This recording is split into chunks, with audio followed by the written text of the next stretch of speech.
Do you ever feel like you're doing everything right, going to bed on time, sleeping 8 hours and still waking up tired? What if I told you that the secret to perfect sleep isn't just about how long you sleep, but how deeply and how intelligently you sleep?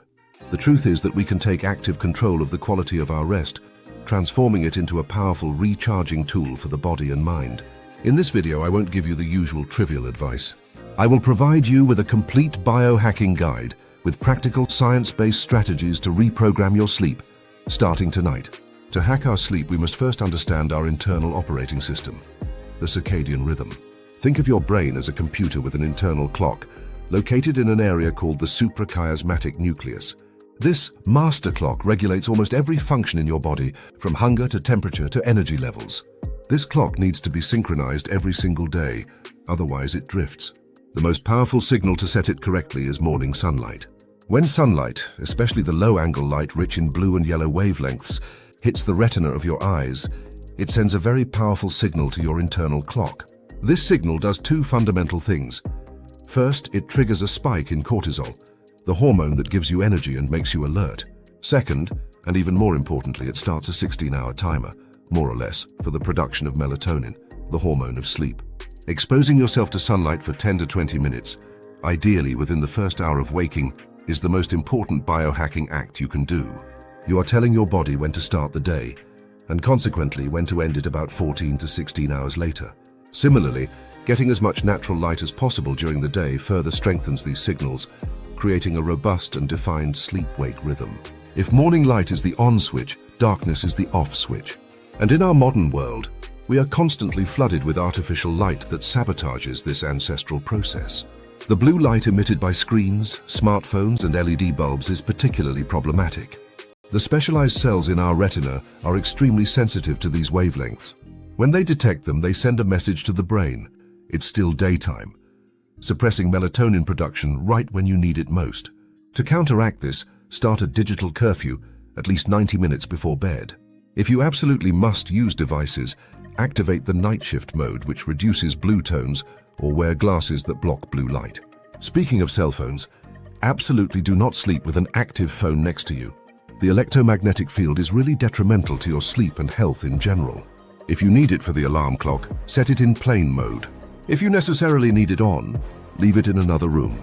But the ultimate hack is to sleep in total darkness. Your skin has light receptors. The most important is melanopsin. Even a small light source, like a TV's LED or a street lamp filtering through the window, can disturb the quality of your deep sleep. Use blackout curtains, cover every indicator light with black tape, or wear a high-quality sleep mask that doesn't let any cracks of light through. Your goal is to create a true sanctuary of darkness to maximize melatonin production. Another very powerful biological signal for sleep is temperature. Your body is programmed to lower its core temperature by about 1 to 2 degrees Celsius to initiate and maintain deep, restorative sleep. Se la tua stanza è troppo calda, if your room is too warm, you are fighting against your own biology. Duh. Stai lottando contro la tua stessa biologia. Science indicates that the ideal bedroom temperature is between 18 and 20 degrees Celsius. Sleeping in a cooler environment is one of the simplest and most effective ways to increase the amount of deep sleep you get. And here's a counterintuitive but extremely effective biohack. Take a hot shower or bath about 90 minutes before bed. This might seem strange, but it works brilliantly. The hot water draws blood to the surface of your skin, particularly your hands and feet, a process called peripheral vasodilation. When you get out, your body rapidly dissipates this heat, causing your core body temperature to drop faster. This drop in temperature is an unmistakable signal to your brain that it's time to sleep. What you eat, and especially when you eat it, has a massive impact on your rest. Eating a large or carb-heavy meal too close to bedtime is a recipe for poor quality sleep. The subsequent rise in insulin can interfere with the release of growth hormone and melatonin during the night. Furthermore, digestion is an active process that requires energy and raises your body temperature, the exact opposite of what's needed for good sleep. The golden rule is to finish your last meal at least 3, if not 4 hours, before going to bed. Let's talk about caffeine. Many don't realize how long it stays in our system. Caffeine has a half-life of about 6 to 8 hours. For some people who are genetically slow metabolizers, it's even longer. This means if you drink a coffee at 4 p.m., at midnight you still have a quarter of that caffeine in your system, which, even if it doesn't stop you from falling asleep, destroys the quality of your deep sleep. A strict rule for biohacking sleep is no caffeine after 2 p.m. Alcohol, often mistakenly used as a sleep aid, is also an enemy of quality sleep. Alcohol, often mistakenly used as a sleep aid, is also an enemy of quality sleep. Although it might make you fall asleep faster, its sedative effect wears off after a few hours, causing a rebound effect that fragments sleep and almost completely suppresses REM sleep, the crucial phase for mental recovery. Finally, we must prepare our minds for rest, consciously shifting from the sympathetic, fight-or-flight nervous system to the parasympathetic, rest and digest one. You can't go from a state of high alert to one of deep sleep by flipping a switch. You need a relaxation routine. A very powerful habit is the brain dump. Take a notebook 30 minutes before bed and write down everything that's on your mind.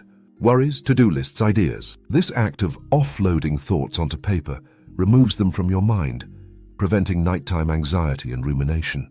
Breathing is also a direct tool for calming the nervous system. Try the 4-7-8 technique. Inhale through your nose for 4 seconds, hold your breath for 7 seconds, and exhale slowly through your mouth for 8 seconds. Repeat this 3 to 5 times. This technique activates the vagus nerve and brings you into a state of calm. For those who want to take it a step further, there are some supplements that science suggests may support the process. Magnesium, particularly magnesium glycinate or threonate, is known as the relaxation mineral and can improve sleep quality by calming the nervous system. L-theanine, an amino acid found in green tea, promotes alpha brainwaves, inducing a state of calm alertness without drowsiness, ideal for those with an overactive mind in the evening. L'apigenina, il composto attivo della camomilla, can reduce anxiety and help initiate sleep. Remember, however, that it is crucial to consult your doctor before you start taking any supplements.